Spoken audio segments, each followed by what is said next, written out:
Have you heard about Haiti coins? The size of a coin. Captain Haiti is, this is actually a very similar concept to what Captain Haiti has done. Captain Haiti coins?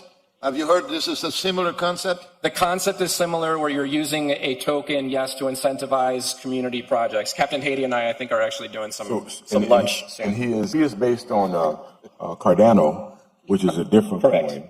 And it's probably going to be going forward an area, just like anything else, an area where community-based services for coins winds up being a valuable proposition. And so he was solicited. He was on Ether before and met the creator of Cardano. And so the Cardano guy helped him change his platform.